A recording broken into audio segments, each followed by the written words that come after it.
आज की इस वीडियो में हम बात करने वाले हैं कि 2459+1 कोटि के मदरसों को जांच कराने का आदेश कोर्ट ने दिया था।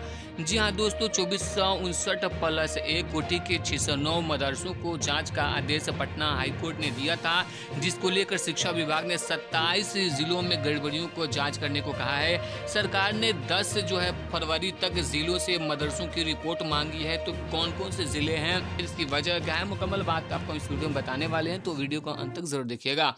वीडियो को शुरू करने से पहले छोटी सी गुजारिश है कि अगर अभी तक आपने हमारे चैनल को सब्सक्राइब नहीं किया है तो सब्सक्राइब करके बेल आइकन को दबा लीजिए ताकि आने वाले लेटेस्ट वीडियोस का नोटिफिकेशन आपको मिलता रहे।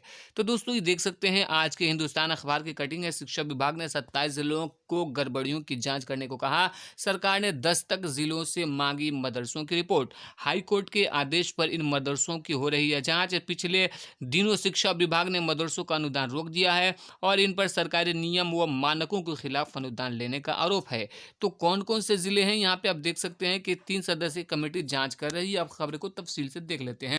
राज्य सरकार ने मदरसों की गड़बड़ी से संबंधित रिपोर्ट 10 फरवरी तक तलब की है।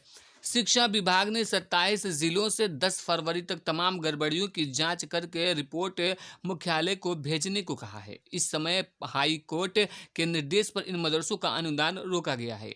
इसी आधार पर जिलों के मदरसों की कर्मियों का वेतन अनुदान स्थगित कर दिया गया है। हाई कोर्ट के आदेश पर मदरसों की जाँच कराई जा रही है। शिक्षा विभाग द्वारा डीईओ और डीपीओ को दिए गए निर्देश में कहा गया है कि हाई कोर्ट के आदेश के अवलोकन में जब तक यह जाँच नहीं हो जाती तब तक उनका अनुदान स्थगित रहेगा। अपर मुख्य सचिव दीपक कुमार सिंह ने बताया कि 10 फरवरी तक जांच रिपोर्ट मांगी गई है। पिछले दिनों अपर मुख्य सचिव ने सभी संबंधित जिलों की कमेटियों के साथ बैठक की थी। उन्होंने स्पष्ट कहा था कि जांच हर पहलू को ध्यान में रखकर की जानी चाहिए। अनुदान का आधार क्या है और किन्हें अनुदान मिल रहा है, जांच में इस बात को भी शामिल किया गया है। ये मदरसे सभी मानकों को पूरा करते हैं, अन्यथा नहीं करते हैं। अब यहाँ पे देख सकते हैं कि 3 सदस्यीय टीम की जो जांच कर रही है।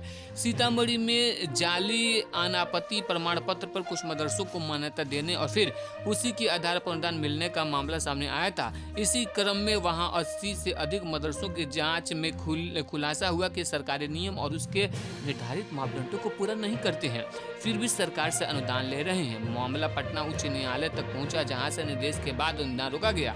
अब सभी जिलों में जांच कराई जा रही है। तो दोस्तों, किन जिलों में ये जांच हुई तब देख सकते हैं। पटना, मुजफ्फरपुर, भागलपुर, गया, पूर्णिया, खगड़िया, बांका, बेगूसराय, कटिहार, मधुबनी, किशनगंज, शिवहर, सीवान, पश्चिमी पूर्वी चंपारण, रोहतास, शेखपुरा, समस्तीपुर, सहरसा, सीतामढ़ी, सारण, सुपौल, दरभंगा, वैशाली, अररिया, औरंगाबाद, गोपालगंज शामिल है।